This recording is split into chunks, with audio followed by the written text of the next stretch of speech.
그 소아시아에 있었던 일곱 교회 하는 이야기의 마지막 부분입니다. 그래서 1장에 대해서는 전체적인 예수님에 대한 서론적인 이야기를 했고 2장에서는 일곱 교회에 대한 이야기를 했어요. 일곱 교회에 대한 얘기를 제가 이제 한 세 번, 네 번인가 걸쳐서 이렇게 좀 하면서 오늘 마무리를 좀 해야 되는데 마무리를 해나가면서 좀 이렇게 제가 한번 내용들을 하나 띄워서 좀 설명을 한번 드리려고 하는데 전체적으로 이 일곱 교회의 이야기가 어떤 이야기인지 어떻게 이것을 이해를 하고 받아들여야 되는지가 굉장히 중요한데 자리 없나요?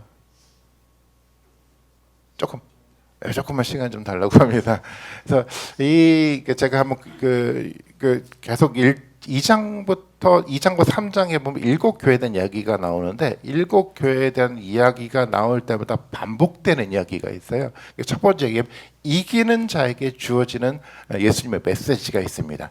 그러니까 에베소 교회부터 시작해서 보면은 에베소 교회부터 시작해가지고 이기는 자는, 그다음에 또 서머나 교회도 이기는 자는, 버가모 교회도 이기는 자는, 두아디에라 교회도, 사대 교회에서도, 빌라델비아 교회에서도, 또 라우디게 교회에서도 이기는 자는이라고 얘기를 하면서 이야기가 진행이 돼가고 있다라는 겁니다. 그래서 각각의 교회가 과연 이기는 자에게 어떻게 예수님이 말씀하고 있는지를 보는 게 굉장히 유익합니다. 왜냐하면 일곱 교회에 똑같은 얘기를 하고 있는 것이 아니라 다른 이야기를 하고 있는데 이 다른 이야기가 어떻게 진행돼 가고 있냐면 마치 구원받은 사람들이 구원의 과정 속에서 진행돼 가면서 마지막에 영광에 동참하는 과정을 그려가고 있는 것처럼 에베소 교회부터 한 단계 한 단계 진행돼 갈 때마다 여러 가지 일곱 개의 다른 이야기가 기록되고 있는 것이 아니라 시작부터 시작해서 하나하나 전진하고 발전돼 가면서 완성되는 그 그림 속에서 이기는 자에 대한 이야기가 기록이 돼 가고 있어요. 이제 표가 아직까지 나와 있지는 않는데요. 이제 거의 나올 것 같기는 한데 우선은 봐볼게요. 어떻게 좀 돼 있냐면 2장 첫 번째 해볼게요. 2장 7절에 보면 이렇게 표현하잖아요. 이기는 사람에게는 내가 하나님의 낙원에 있는 생명나무의 열매를 주어서 먹게 하겠다라고 얘기를 했어요. 생명나무의 열매를 주어서 먹게 하겠다고 했는데 이것은 당연히 어떤 이야기를 전제하고 있습니까? 창세기 3장 이야기. 창세기 3장에서 뭐라고 얘기를 했었습니까? 아담과 하와가 범죄를 하고 난 다음에 생명나무를 먹지 못하게 하기 위해서 이들을 어떻게 합니까? 에덴에서 쫓아내잖아요. 그때는 생명나무 열매를 먹지 못하게 했는데 비로소 요한계시록에 와서 어떻게 합니까? 생명나무의 열매를 먹게 하겠다라고 얘기를 하고 있어요. 왜 이런 일이 생겨날 수 있었습니까? 예수 그리스도 때문에 이런 일이 생겨났어요. 예수 그리스도 때문에 이제는 사람들이 예수 그리스도를 통해서 생명나무를 먹게 될 수 있었습니다라는 의미 속에서 이야기가 시작이 돼가는데 그 다음 얘기는 어떻게 진행돼가죠? 두 번째 교회에 대한 얘기를 할 때 이기는 사람 둘째 사망의 해를 받지 않는다라고 얘기를 해요. 당연하죠. 둘째 사망이라는 것은 어떤 얘기냐면 사람들은 다 살다가 죽게 되는데 죽은 다음에 부활한 다음에 어떻게 됩니까? 하나님의 심판대에 오르게 돼요. 심판대에 오르게 되는데 생명나무의 열매를 먹은 사람은 어떻게 됩니까? 두 번째 죽지 않게 된다라고 약속을 하고 있죠. 이야기가 발전돼 가고 있는 거잖아요. 세 번째 얘기는 어떻게 기록이 돼 가고 있냐면 이기는 사람에게는 감추어둔 만나를 주겠다라고 얘기를 하고 있어요. 그 다음에 뒷부분에 보니까 새 이름에 적혀 있는데 그 도를 받은 사람밖에는 아무도 그것을 알지 못한다라고 표현하고 있는데 이 이야기는 이거잖아요. 만나를 주겠다라는 이야기는 요한복음 2장에 나와 있는 가나의 혼인잔치의 그림과 비슷하죠. 만나라는 풍요를 만들어가고 있는 그 잔치에 초청하겠다라는 거예요. 그러니까 초청된 사람들이 누가 있냐면은 이름이 적혀있는 도를 받은 사람만 초청받을 수가 있는 겁니다. 또 다른 말로 말한다고 한다면 예수님에 의해서만 초청받을 수 있다라는 거예요. 그러니까 이야기가 또 발전해 나가죠. 풍요의 잔치가 하나님의 풍요한 세상이 만들어져 가는데 거기에 들어갈 사람은 어떤 사람을 말하는 거죠? 생명나무 열매를 먹은 사람이에요. 두 번째 사망의 해를 받지 않는 사람들이 바로 이런 것들을 받는다라고 얘기를 하고 있잖아요. 네 번째 봐볼까요? 26절 말씀해 보면은 이기는 사람은 곧 내일 끝까지 지키는 사람에게는 민족들을 다스릴 권세가 주게 하겠대요. 또 다른 이야기입니다. 모든 민족들을 누가 다스리죠? 이 사람들이 이기는 사람들이 다스리는 모든 권한을 준다라는 겁니다. 그러니까 여러분들 결국은 우리가 나중에 구원받고 천국에 가게 되는데 1장에서 말하고 있는 것처럼 하나님 뭐라고 얘기를 하셨습니까? 모든 것들을 다 다스리라고 권세를 줬는데 다시 한번 회복된 에덴, 새롭게 만들어졌던 구원의 과정 속에서 또 어떤 얘기를 하고 있냐면 모든 권세를, 다스릴 수 있는 모든 권세를 누구에게 주겠다라고요? 이기는 사람에게 주겠다라고 얘기를 하고 있어요. 여러분 좀 이해가 되시죠? 이야기가 하나씩 발전 전개돼 가고 있다는 게 느껴져요. 3장 5절 말씀에 보면 또 다른 것으로 이제 만들어져 가는데, 이번에는 이기는 사람이 이와 같이 어떤 옷을 입습니까? 흰 옷을 입는데 그는 생명책에서 지워버리지 않을 것이라고 얘기를 합니다. 아버지 앞과 천사들 앞에서 그의 이름을 시인할 것이래요. 이 사람이 어디에 기록되어 있습니까? 생명책에 기록되어 있는 사람이에요. 생명책에 기록되어 있는 사람이에요. 그 다음에 또 뒷부분을 봐볼까요? 3장 12절 말씀 봐봅니다. 이번에 이기는 사람은 어떻게 됩니까? 내가 하나님의 성전에 기둥이 되겠다라고요. 당연히 성전은 뭐를 말하는 겁니까? 예수 그리스도를 중심으로 만들어져가는 새로운 세상을 말하는 거잖아요. 그 새로운 세상에 이기는 사람이 어떤 사람이 되겠다고요? 기둥이 되겠다라고요. 기둥이 되겠다, 중심이 되겠다라고 얘기를 약속을 하고 있다라는 거예요. 그리고 마지막 얘기가 가장 멋진 얘기인데 3장 21절 우리가 읽었던 본문인데요. 이기는 사람은 내가 이긴 뒤에 내 아버지와 함께 아버지 보좌에 앉은 것 같이 봐볼게요. 내 아버지와 함께 아버지의 보좌에 앉은 것 같이, 예수님이 아버지의 보좌에 함께 앉은 것 같이 어떻게 된다는 얘기죠? 나와 함께 내 보좌에 앉게 해 주겠다. 누구에게? 이기는 사람에게요. 마지막에 하나님의 영광의 보좌 자리잖아요. 그러니까 보좌라는 게 단순한 의자를 말하는 것이 아니라 하나님의 영광으로 만들어가는 모든 것들을 가질 수 있는 그 자리에 누가 들어가 있는 겁니까? 이기는 자에게요. 아담은 처음에 그렇게 생각했어요. 하나님과 같이 되고자 선악과를 따먹었는데요. 아니, 그렇게 할 필요가 없었어요. 예수 그리스도의 과정을 통해서 우리는 어떤 자리에 앉게 됩니까? 하나님과 같은 자리에 앉게 되는 영화로운 자리에 들어간다라고 마무리하고 있잖아요. 제가 이 이야기를 통해서 드리고 싶은 이야기는 뭐냐면, 지금 이야기는 이기는 자에게 각각의 7교회에 대한 이야기를 해나가고 있는데, 각각의 7교회에 대한 이야기가 사실은 다른 이야기가 아니라 하나의 이야기가 계속해서 발전해 나가면서 완성돼 가고 있다는 것을 설명드리고자 하는 거예요. 그렇게 생각해 보면 이렇게 우리가 7교회에 대한 이야기를 이렇게 이야기할 수 있죠. 뭐 예수님이 에베소 교회는 요거만 주고 서머나 교회는 요거만 주고 그런 개념이 아니잖아요. 이 이야기 구도는, 이 이야기를 통해서 예수님이 하고자 했던 의도는 뭐냐면 7교회에 대한 얘기가 아니라 무슨 교회에 대한, 모든 교회에 대한 얘기를 말하는 거예요. 바로 우리에 대한 얘기라는 거죠. 우리가 구원을 받고 정말 영광의 자리에 올라가고 하는 모든 구원의 과정에 있을 모든 이야기를 중심으로 이야기를 기록하고 있다라고 사실은 우리가 이해를 하고 이 본문을 읽어 나가야 된다라는 겁니다.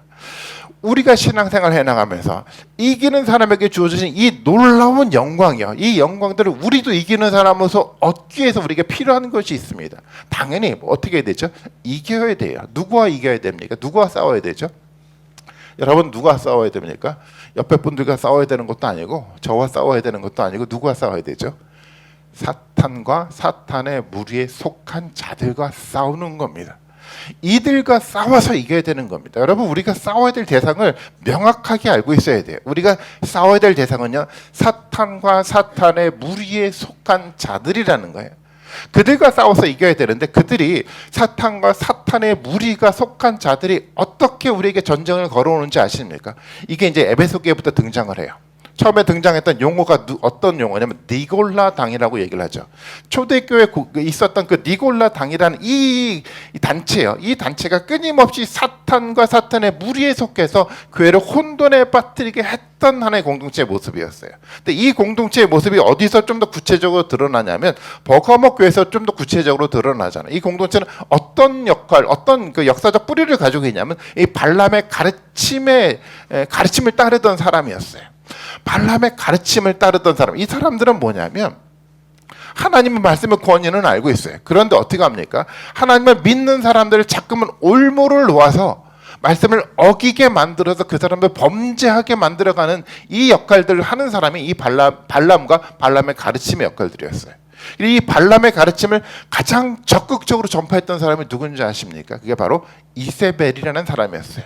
그게 어디에 등장을 하냐면 두아디라교에 등장하는 그 이세벨이라는 그 사람의 모습인 거잖아요. 이 사람은 적극적으로 이 믿음의 공동체 가운데 이 사탄과 사탄의 무리에 속한 자들을 통해서 뭔가 하나님의 말씀을 가지고 그들을 범죄하게 만들어서 심판에 이르게 하는 잘못된 것들을 끊임없이 가르쳤던 사람들을 말하는 거예요. 하나님의 말씀대로 세상이 만들어져 갔다는 걸 압니다. 하지만 그 말씀에 근거해서 범죄하게 만들어 간다는 거예요. 그래서 어떤 모습들이 만들어져 가냐면 두아디라 교회에 보니까 이런 모습들이 좀 있었잖아요. 사람들이 눈에 볼 때 외형적으로 보면 되게 그럴듯했어요. 아, 저 사람 정말 신앙생활 잘하네. 아, 저 사람 정도 되면 당연히 인정받을 만해 라고 이야기를 할지 모르겠지만 그 마음속엔 다른 것이 존재하고 있는 모습이 되었다라는 거예요. 마음속 생각과 그 어떤 머릿속에 마음속에 들어가 보니까 전혀 하나님의 말씀에 근거한 것이 아니라 세상의 관점 속에서 만들어진 이중적인 모습을 가지고 이렇게 만들어졌거든. 그들의 모습에 대한 얘기를 좀 하고 있잖아요. 왜곡된 신앙이야. 표면적으로는 그럴듯한데 내면적으로 들여다보니까 하나님 말씀과 동떨어져 있는 사람들의 삶의 모습들을 가지고 있는 사람들을 말하고 있지 않습니까? 지난주에 어떤 한 분과 이야기를 하는데 그런 얘기를 한번 꺼내시더라고요. 여기 초대교회 예전에 꽤 오래됐죠. 초대교회 다니시던 몇몇 분들이 새벽 예배를 마치고 교통사고를 당해서 세상을 떠난, 여러분 그 이야기를 아마 잘 아실 건데, 그 초대교회가 아시는 것처럼 그 큰 교회에서 이렇게 분리돼서 나왔던 교회인데 그 큰 교회 한 권사님이 그런 이야기를 했대요. 이런 얘기를 하더라고요. 벌 받은 거라고요. 벌 받아서 죽었다고 얘기를 하더래요. 저 이야기를 들은 순간 그냥 막 뭐 충격적이긴 하지만 좀 그래요. 사람이 죽었는데 어떻게 벌 받았다라고 얘기가 나올 수 있을까요? 사람이 그렇게 안타깝게 세상을 떠나게 되면 어떤 생각이 여러분 마음속에 먼저 들죠? 안타깝지 않나요? 이게 정상적인 마음인 거예요.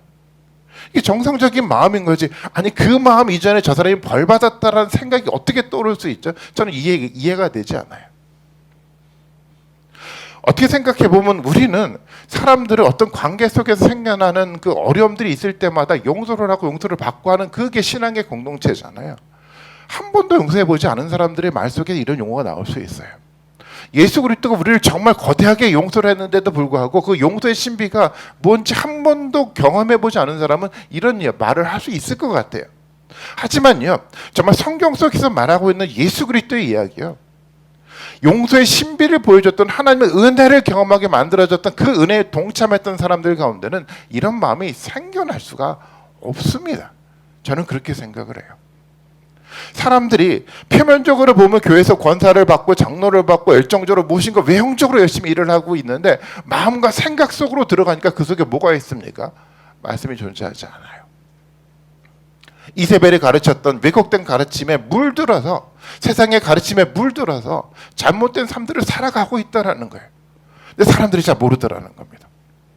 3장에 보면 그래서 사대교회를 통해서 좀 더 이야기가 구체적으로 변화가죠. 뭐라고 얘기를 합니까? 이런 얘기를 했잖아요. 너는 살아있다는 이름은 있지만 실상은 너희가 죽었대요. 사람들이 볼 땐 살아있는 것 같이 보여요.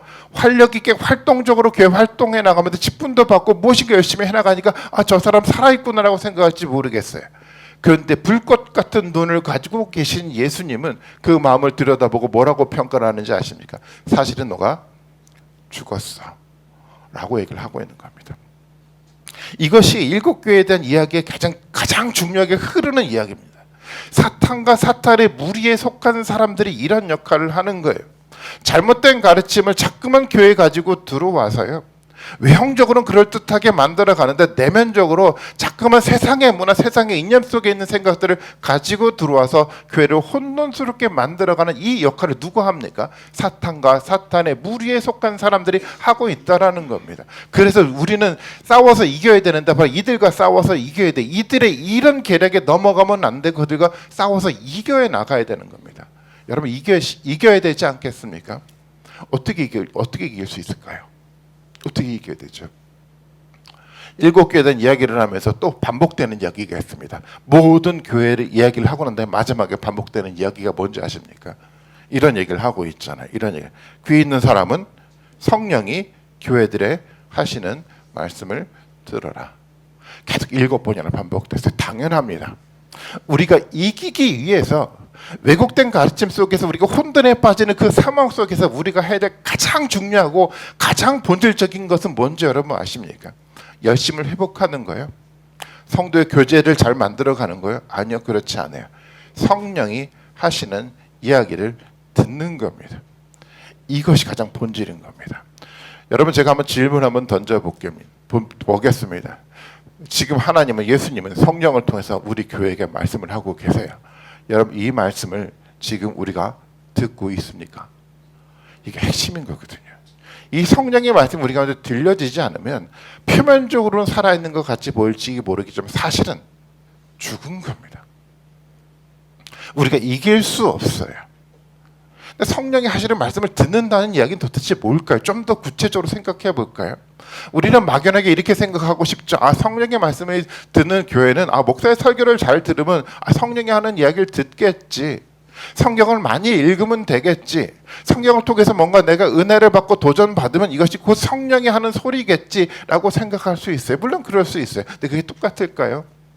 착각할 수 아니야. 그렇지 않을 수 있습니다. 여러분, 성령은요 이야기가 아니에요. 교훈이 아니라 성령은 인격체입니다. 인격체요. 인격체가 하는 이야기라는 겁니다. 이 이야기를 통해서 우리는 누구를 경험하게 됩니까? 인격체 성령을 경험하게 돼 있어요. 그리고 그 성령을 경험한다는 것은 성령을 통해서 누가 경험된다는 겁니까? 예수 그리스도의 인격체가 경험된다는 거예요. 말씀을 듣는다라는 것처럼 어떤 좋은 책을 읽고 어떤 좋은 교훈의 이야기를 받아서 내가 위로가 받고 격려가 되고 좋은 사람으로 변화가 되는 것 이상의 이야기인 거예요. 성령의 소리를 듣는다라는 것은 인격체이신 예수 그리스도가 내 삶 가운데 들어오는 것을 말하는 거예요. 인격체이신 예수 그리스도가 내 가운데 어떤 이야기를 하고 있는 그 예수 그리스도 이야기를 듣고 있다라는 겁니다. 글자를 읽는 게 아니고 교훈의 얘기를 읽는 것이 아닙니다. 이 성령의 소리를 들을 수 있어야 돼. 이것이 우리를 지키게 만들어가는 거거든요. 어떻습니까? 이 말씀을 통해서, 이 성령의 이야기를 통해서 예수 그리스도가 여러분 삶 가운데 찾아 들어오고 있습니까? 아멘이요. 지난 한 주 저에겐 별일이 없었어요. 근데 별일이 되게 많았습니다. 삶이 항상 그렇잖아요. 아무 일도 없는 것 같은데 정말 일이 많았어요. 마음이 때때로 무겁기도 하고 어렵기도 하고 막 그랬었습니다. 그러다가 제가 좀 마음이 이렇게 좀 그래서 가끔 가다 보면 이거 마음이 막 혼돈이 막 될 때가 많아요. 그런데 부른 이 말씀을 준비하고 말씀에 오늘 주제가 뭐죠? 주제가 이렇게 정해봤는데 벌거벗은 것을 알지 못하는 자들이라고 주제를 정해봤는데 이 주제의 말씀이 제 삶들을 버티게 만들더라고요. 이 말씀을 저에게 보여주시더라고요. 그러니까 저는 어떻게 생각이 드냐면 성경을 읽었다고 생각하지 않고 예수 그리스도가 제게 얘기해 줬다고 저는 믿고 있거든요. 아마 저뿐만 아니라 여러분들 그럴 거라고 생각을 합니다. 어느 순간 얘기가 예기치 않게 이 이야기가 인격적으로 예수 그리스도가 내 가운데 쑥 찾아 들어와서 이 이야기를 내게 던져주고자 하는 그 성령의 소리를 들을 수 있을 거라고 생각해요. 우리를 살리는 건요, 성령이 하시는 예수 그리스도의 인격적 얘기가 우리 가운데 들어와야 돼요. 인격적 얘기가 들어와야지 않으면 우리를 단순하게 책으로 이야기로 어떤 철학으로 신학으로 이야기를 듣기 시작하면 뭐가 커가는지 아십니까? 머리만 커가요. 삶이 만들어져 가지 않아요. 마음이 변화가 돼 가지 않아요. 우리를 이기게 만들어가는 것은 지식이, 우리가 머리 커져가는 지식이 우리를 이기게 만들지 못합니다. 여러분, 지식은 우리에게 힘이 있지 않아요. 생명력이 있는 예수 그리스도의 인격적인 만남이 우리 가운데 있을 때 우리가 영적으로 이길 수 있는 영적 힘이 우리 가운데 생겨나는 겁니다. 본문 속에서 하는 얘기가 그래서 이런 얘기를 하잖아요. 7교회에다 얘기를 하면서 반복해서 하는 얘기예요.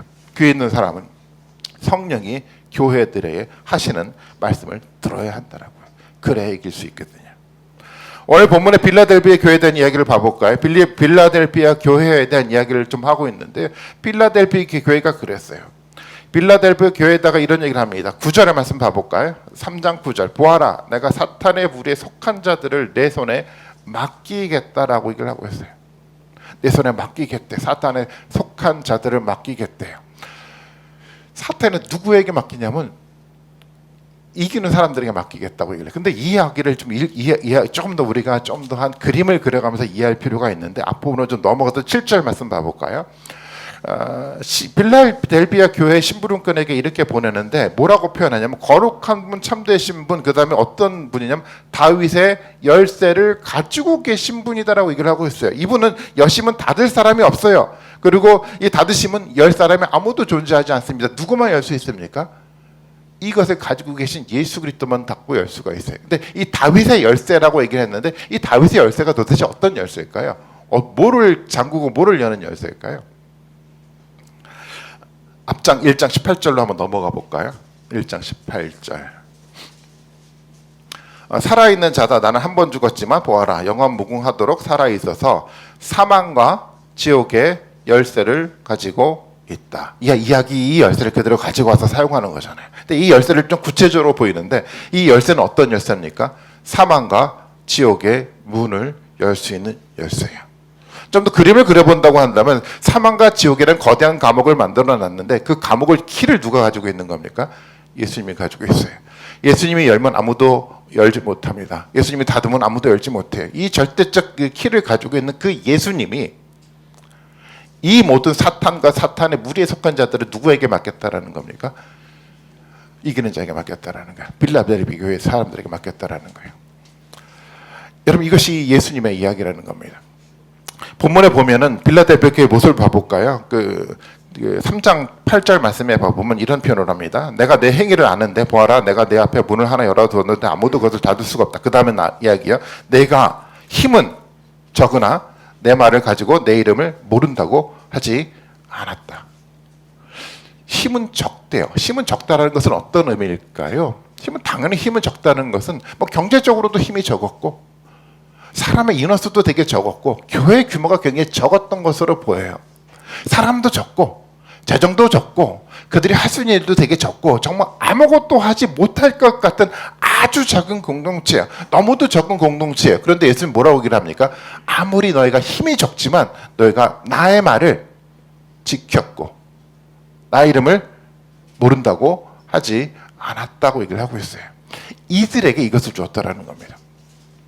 사탄과 사탄의 무리에 속한 사람들은 로마의 관리들과 끊임없이 세상의 거대한 권력과 힘을 가지고 있는 어마어마한 사람들이겠죠. 아마 그들의 관점 속에서 본다고 한다면 이 작은 공동체, 우리와 같은 작은 공동체, 뭐 진짜 한 50명도 되지 않는 이 작은 공동체가 모여졌던 이 작은 공동체 들여다보지도 않을 거 무시할 겁니다. 근데 예수님 평가는 달라요.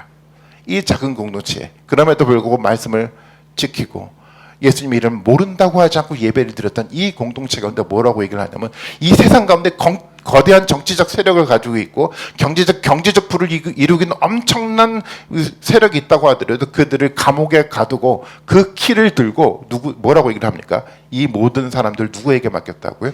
내게 맡겼다라고 얘기를 하고 있어요. 이게 예수님의 이야기예요. 여러분 이해가 되십니까?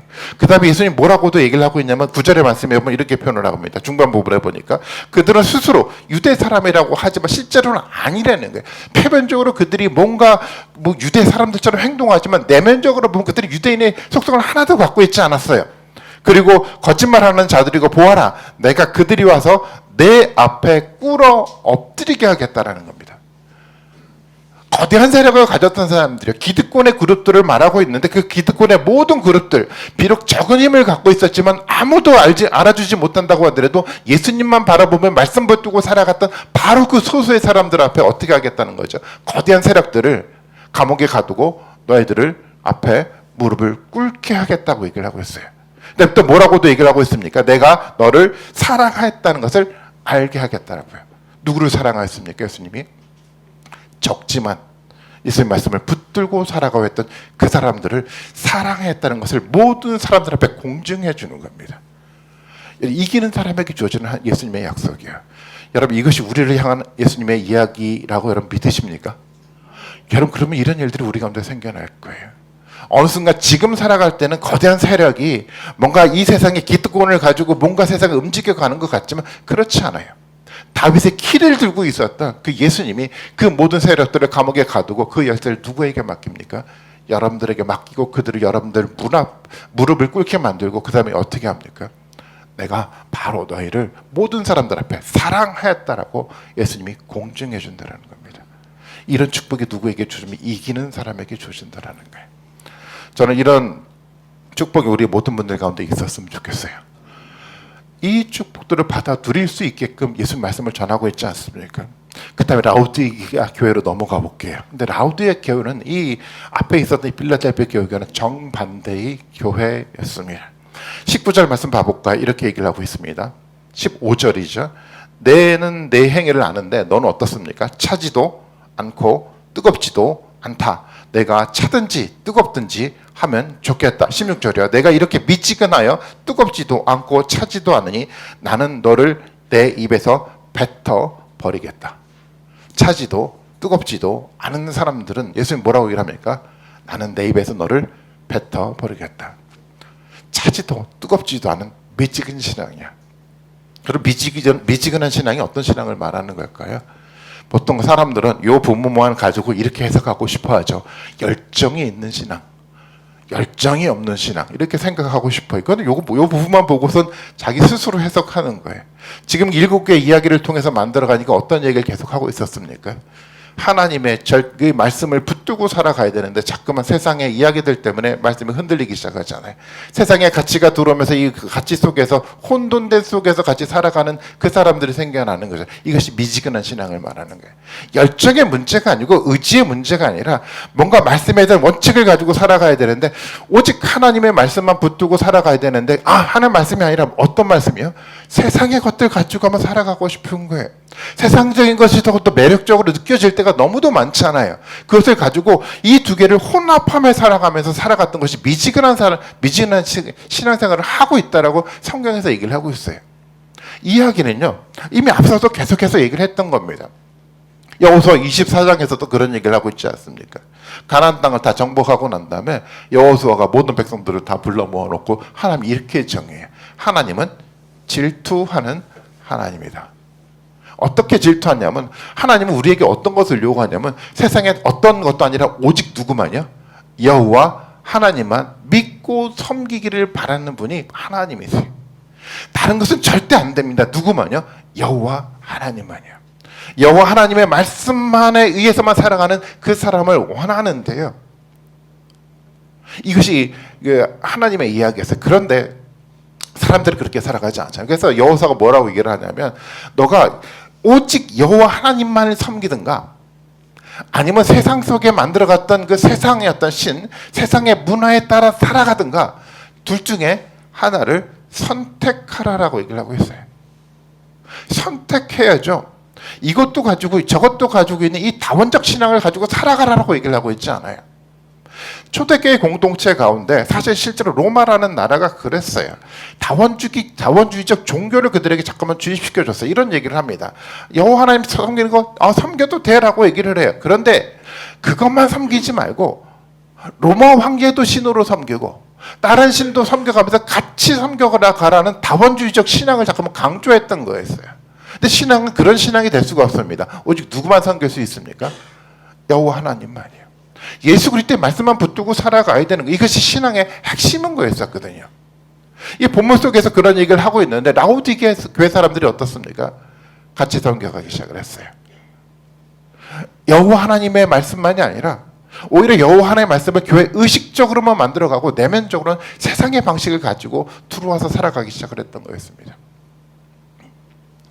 아모스 말씀에 보면 이런 얘기가 나와 있어요. 아모스 말씀 여러분 잘 기억하시겠지만 하나님의 공의가 사라져갔던 이스라엘 공동체에 대한 회개 명령을 아모스를 통해서 얘기를 하고 있지 않습니까?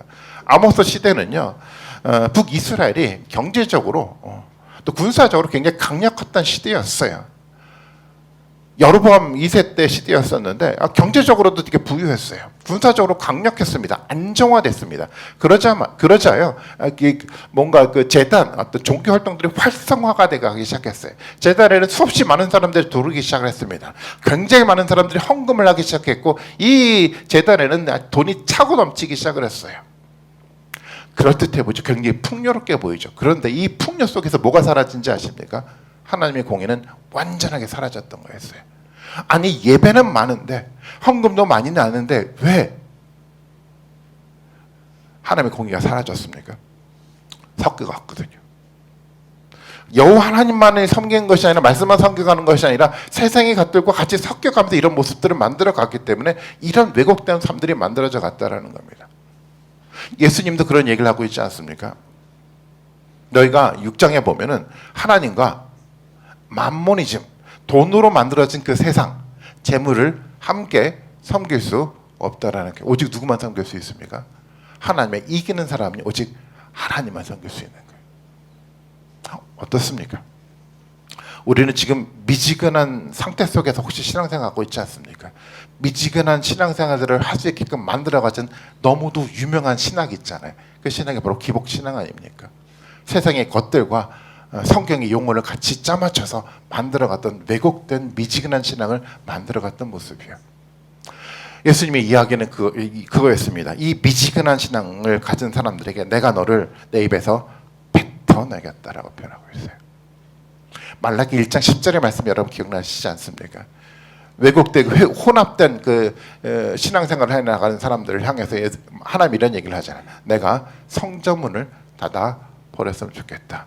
이 제단에서 거짓된 예배를 드리는 사람들이 있지 않도록 이제 내가 성전문을 닫아버리겠다고요. 하나님과 예수님의 관점은 그거였습니다. 열심히 무엇인가 많이 가져다만 주면 되겠지. 많은 헌금을 하면 되겠지. 예배를 많이 참석하면 되겠지. 하나님의 관심은 거기에 있지 않아요. 오직 생명의 말씀인 이 예수 그리스도의 말씀만을 붙들고 살아가는 그 사람의 예배를 받기를 원하시는 거예요. 그들을 칭찬하고 있다는 겁니다. 라우디게의 사람들은 착각하기 시작해서 17절 말씀 봐볼까? 이렇게 표현합니다. 너는 풍족하여 조금도 부족한 것이 없다고 생각하고 있다는 겁니다. 풍요롭대요. 예, 맞아. 풍요롭게 보여요. 거대한 교회 속에서 많은 경제적 어떤 부가 해결되고 많은 그 어떤 정치적 힘이 생겨나기 시작하니까 그들이 되게 풍요한 것처럼 느껴지기 시작을 했어요. 우리도 그렇지 않습니까? 한국 교회가 거대해져 가기 시작했어요. 굉장히 풍요로워졌죠. 교회 규모는 커져갔고 사람들은 늘어났고 교회 헌금은 모여가기 시작했고요. 교회 모든 어떤 경제적 수준들은 굉장히 많이 높아졌습니다. 사람들 굉장히 풍요하다고 생각을 했어요. 교회 예배는 많아져갔고 예배는 화려해져갔고요. 사람들이 예배를 통해서 굉장히 많은 것을 누리고 즐길 수 있었던 겁니다. 그러면서 사람들은 풍요하다고 생각을 할 수 있었어요. 근데 가장 핵심적인 거예요. 그런데 성령이 인격적으로 예수님으로 들어와 우리 가운데 해주시는 그 말씀을 듣지 못한다는 거예요. 예수님의 이야기는 도대체 뭡니까? 너희 스스로는 풍요하다고 생각할지 모르겠지만 실상은 너희가 어떻다는 겁니까? 벌거벗은 상태라고 얘기를 하고 있다는 거예요. 벌거벗었다는 겁니다. 사람들은요, 자신의 벌거벗음들을 감추기 위해서 거짓된 옷을 많이 입죠. 풍요로 옷을 입어요. 내가 교회 예배를 굉장히 많이 참여했으니까, 이런 옷을 입었으니까 내가 벌거벗지는 않았겠지라고 착각을 하더라고요. 내가 기도의 시간이 굉장히 기니까, 내 성경에 대한 지식이 많으니까, 내가 이만큼 직분을 가졌으니까, 내가 이만큼 교회 봉사를 했으니까 내가 괜찮겠지라고 생각을 해요. 근데 그것이 중요하잖아요. 가장 중요한 게 뭐냐면 이겁니다. 성령이 하시는 이야기를 지금 오늘 우리가 듣고 있느냐의 문제예요. 이것이 우리 가운데 들려지지 않는다고 한다면 어떤 옷을 우리 가운데 입고 있어도 예수님의 눈은 그렇게 얘기를 합니다. 너희가 지금 벌거벗고 있다라는 거예요. 저는 우리의 신앙이 이렇게 왜곡될 때가 많다라고 생각해요. 신앙생활을 오래 하면 오래 할수록 이런 왜곡된 속에 우리도 착각하고 빠질 때가 굉장히 많아요. 내가 오래 했기 때문에, 내가 많이 했기 때문에, 내가 많이 알고 있기 때문에 나는 벌거벗지 않았겠지. 아니요, 그렇지 않아요. 벌거벗을 수 있습니다.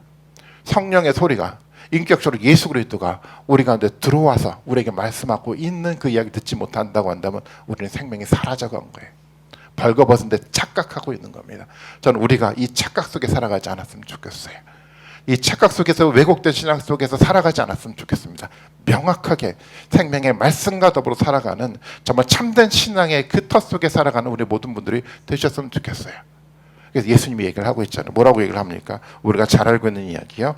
3장 20절 이야기입니다. 성경에 보고 한번 같이 한번 읽도록 한번 해보겠습니다. 3장 20절 말씀, 너무도 잘 아는 말씀인데 한번 찾으셨습니까?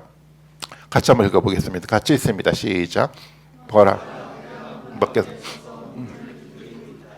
누구든지 내 음성을 듣고 문을 열면 나는 그에게로 들어가서 그와 함께 먹고 그와 함께 먹을 것이다. 예, 예수님 문을 두드리신데 어떤 사람에게 문을 두드리고 있습니까? 왜곡된 신앙을 가졌던 공동체 안에 있는 사람들에게요. 여호와 하나님만을 섬겨 가야 되는데 시간이 지나가면서 기복 신앙과 같은 이 잘못된 풍요를 추구하는 이 왜곡된 신앙 속에 살아갔던 그 사람들의 잠깐 문을 두드리는 거예요. 내가 너에게 들어가서 어떻게 하겠다라고요? 함께 먹고 함께 살겠다고 얘기를 하잖아요. 인격적 예수 그리스도가 여러분 삶 가운데 들어가겠다라고 문을 두드리고 있는 거잖아요. 단순하게 성경의 이야기를 가지고 두드리는 것이 아니라 인격적 예수 그리스도예요. 성령을 통해서 만들어갔던 생명력 있게 꿈틀거리는 그 말씀들을 가지고 우리를 생명을 살리기 위해서 만들어갔던 그 예수 그리스도와 우리 가운데 들어와서 함께 먹고 살아가겠다라고 예수님 얘기하고 있지 않습니까? 저는 우리가 문을 열었으면 좋겠어요. 그리고 우리가 누구하고 같이 살아가야 되는 거죠? 예수 그리스도와 함께 사셨으면 좋겠어요. 예수 그리스도와 함께 살아가면서 예수 그리스도께서 주시는 참된 풍요를 경험하고 살아가는 우리 모든 사람들이 되었으면 좋겠어요. 계시록에서 얘기를 하고 있지 않습니까? 사람들은 너희들을 볼 때 너희가 가난한 것처럼 보일지 모르겠지만 그렇지 않아. 너희는 풍요로운 사람이야. 왜 그렇습니까? 우리 가운데 누가 계시기 때문에. 예수 그리스도가 인격적으로 존재하고 있기 때문에 그런 거예요. 세상이 말하는 풍요를 여러분 추구하지 마십시오. 일시적인 거예요. 언젠가 사라져가는 겁니다. 하지만 예수 그리스도와 더불어 살아가는 이 삶 속에 주어지는 풍요는 사라져가지 않아요. 예수님께서 보장해 주셨어요. 이 보장된 이 축복을 다 받아 누리고 살아가는 우리 모든 분들이 되셨으면 좋겠어요. 7개 이야기의 과정들을 통해서 이기는 사람에게 주어지는 이 축복의 이야기, 이기는 사람에게 주어지는 마지막에 영광된 이야기가 내가 하나님의 영광의 보좌의 하나님과 함께하고 있었던 것처럼 너를 이기는 사람을 시간 속의 성도 여러분들을 그 자리에 함께 영광의 자리에 함께 있게 하는 놀라운 영광의 축복 가운데 동참시키겠다라고 예수님이 십자가를 통해서 우리에게 약속하셨어요. 이 약속을 받아 누리시는 우리 모든 분들이 되셨으면 좋겠습니다. 이것을 꿈꾸고 이것을 추구하고 살아가는 축복된 삶들을 살아가시는 모든 분들이 되시기를 주님의 이름으로 축원드리겠습니다. 같이 한번 기도하시겠습니다. 같이 한번 기도하실 때 정말 7개 이야기를 통해서 우리 삶들을 한번 비춰봤으면 좋겠어요. 내가 죽어가고 있는데 혹시 내가 벌거벗고 있었는데 혹시 내가 이 잘못된 풍요 때문에 내가 착각하고 살아가고 있었는지 안 했는지를 다시 한번 살펴보면서 정말 내가 예수 그리스도와 함께 더불어 살아가겠다는 삶에 대한 결단과 고백이 우리 가운데 있게 해달라고.